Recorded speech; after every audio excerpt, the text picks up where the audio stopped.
Hi, Kim Roble here, just doing a check-in with left knee down. So for those of you who've been following me or started following me back in November when I tore my ACL doing a Tough Mudder run, you know that I tore my ACL doing a Tough Mudder run. That was November 3rd. December 21st, I had surgery to repair it with an allograft, and an allograft is a donated tendon or donated tissue from a cadaver and a donor family, which I really, really appreciate them so much. You have the option typically of that or an autograft, which is your own tissue, which means they usually take like some of your hamstring, or in younger people, they will split open the knee and rearrange the tendons and stuff in there somehow. It's a little bit of witchcraft to me. I don't know about that one so much. But I met a couple of kids who'd had that done while I was going through physical therapy for my knee. So it is now late July. So it's been over 7 months since I've had my surgery. And what I found out at my 6-month checkup was that my allograft had fanned. And the way my surgeon explained that was kind of like fabric or ribbon, like the fibers pulling apart. Even though it didn't tear, it stretched. So I have a damaged ACL. Again, still, but it's not torn. I can walk. I can exercise to a huge degree. I can dance to some degree. I can do a lot of what I used to do. I absolutely can't do everything I used to do and what I still want to do. So, and speaking with my doctor, he was extremely disappointed, and he reassured me that it was nothing I did. Because at first I'm like, did I go too hard? Was it me? And he's like, no, you did great. And everything I've heard says I did great. Like, I was on my PT. I was committed. I did really well with that. And even my physical therapy team was like, yeah, you're the poster child. I really worked hard to rehab my knee slowly but strongly. So here I am going like, what next? So my doctor and I discussed it, and we're doing 3 more months of physical therapy to try and strengthen my hamstring, and then we're gonna check it again. Surgery is an option. He was discussing some possibilities, like I guess there's some kind of a fiber limiter they can put in, or they usually do it when they do the surgery though, and so he's not sure exactly how he'd do that. Of course, the other option is completely replacing the tendon that was put in. And at this point, he and I both, realize we should have used my own tissue, not an allograft. And mostly because I think we chose to do the allograft because of my age. I'm in my early 50s, I'm 52. And so a lot of people my age probably, don't need to do the things I do. So it's okay, And I'd been on crutches for 6 or 7 weeks. I'd probably only been on crutches 3.5, 4 weeks when I met him. But my leg was puny, so he probably really didn't have any idea the extent to which I exercise and I play hard. He knows that now, and so he really, really wishes he had talked me into that autograft, and I wish that I had been more receptive to it or even considered it, because I think both of us just thought, oh yeah, an allograft is going to be better tissue from somebody who's probably maybe younger and in better shape. I don't know, whatever.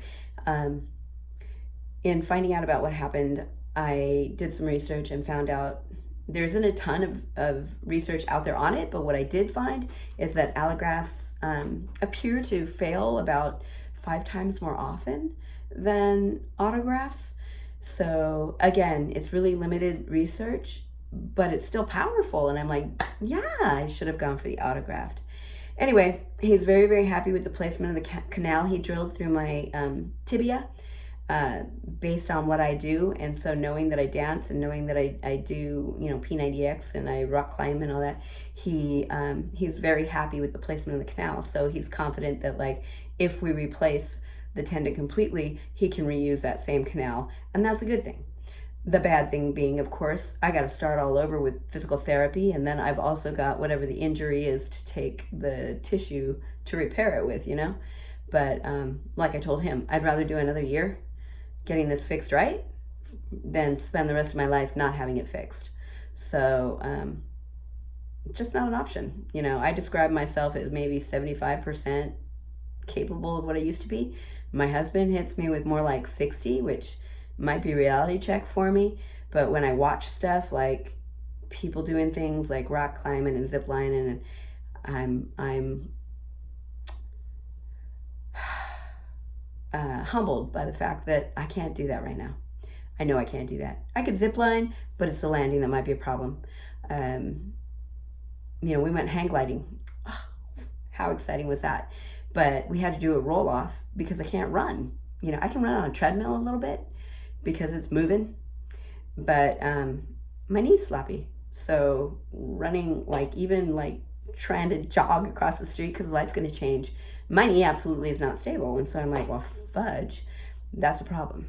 So anyway, I'm going to bust butt doing my PT for the next, you know, however, what we got 2 months now till September. And we'll see if it makes any difference. I honestly don't expect it to. Maybe miracles happen and I'm going to be like, wow, it's perfect again. But if it's not, I'm definitely having the discussion with my surgeon, because I think he, as well as I, know we want this right. So that is my update. I wish I had better news, but I'm still really thankful that I can walk. I can dance to some degree. You know, I can't dance, but I can do some stuff, and I have fun in like the workout classes and stuff. I've been going to 24-hour fitness. I joined it because they had some of the equipment I don't have in my house for physical therapy, and it was a great choice. I love it. I tend to get there and get lost. Like, I'm gonna go do like a 30-40 minute workout. Next thing I know, 2.5 hours is over, and I'm like, whew, it's getting late. But I really enjoy it. I enjoy the atmosphere. I enjoy the fact that I'm confident enough to just go do what I want to do without worrying about somebody staring at me or looking like an idiot, you know? I've enjoyed a couple of the classes, like the U-Jam is fun, and the body pump is fun, and the Zumba is fun. Again, there are certain ways that remind me, oh, your knee is compromised, and so I have to fix that and stop that or modify it or whatever I have to do. I can do many of the machines and many of my P90X exercises without much trouble. I've just started doing the legs and back workout for P90X again. Most of the lunge exercises I can do, I have to modify a couple of them because, again, my knee just doesn't have the stability to support some of them. Additionally, I don't know that I can actually swim yet. I'm planning on trying it at the pool at the gym. I did go in the water at the beach this weekend. It's the first time since we were in Mexico right before I had my accident that I've swam in the ocean, and I love the ocean. So I didn't really get to swim, but I did get to get in and, you know, blow through some waves. I just had to make sure I was close enough to bounce back to shore because, again, I don't want to become a liability to anybody else who has to come rescue me. And I don't want to tear it, you know. It's bad enough where I am, but I don't want to be back on crutches before surgery. So there's what I am, where I am. I plan on getting my personal trainer certification because I've realized how important fitness and holistic health is to me. And I like sharing that, and I found a lot of people who like to share it with me and who like to hear about it and like talking to me about their needs. So I thought, why not get certified in some of this stuff so you can actually legit help people, you know, like how I just moved my knee the wrong way and it let me know.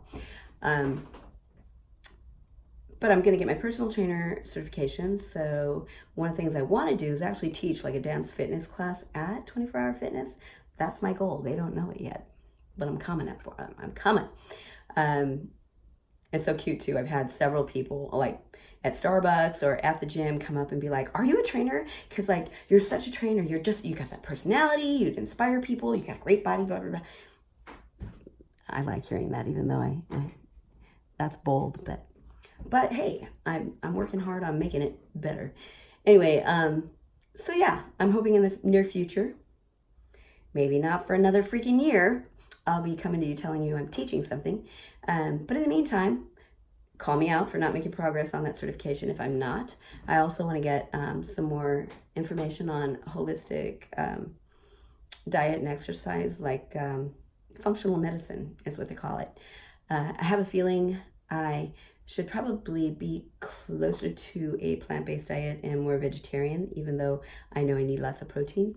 But gosh, I'm one of those people that really likes to eat meat, so it's hard. Anyway, all right, I've rambled long enough. Thank you for being here with me on this journey. I know I haven't been as consistent as I need to be. If you'd like to keep up with what the heck is going on, please like and subscribe. If you have advice for me or questions or have any comments, please put them in the comments. I'd love to hear from you. And additionally, we got to remind ourselves, like, yeah, we get this one go round in this one body, and you either take care of it or you don't. And no matter how far you go down that lane of not taking care of it, it's better to stop and figure out what you can do for it now than just keep going on it, you know? But I intend to be healthy till I die, as best I can be. So whether that's a year from now or that's 30 years from now or 50 years from now, I'm going to work my butt off to make that happen. And I'm not going to use a bunch of excuses for why I'm going to sit in front of the TV and not. So again, let's encourage each other. Encourage me, please, please. Those of us who are athletic and have injuries or,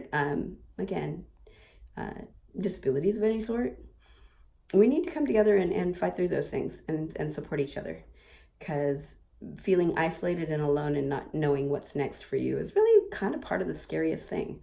So anyway, this is a really long video for me, so I apologize for the length of the video, but I'm really happy I had a moment to check in, and I hope that, again, I'll be hearing from some of you, and I hope that I have some of you go through this with me.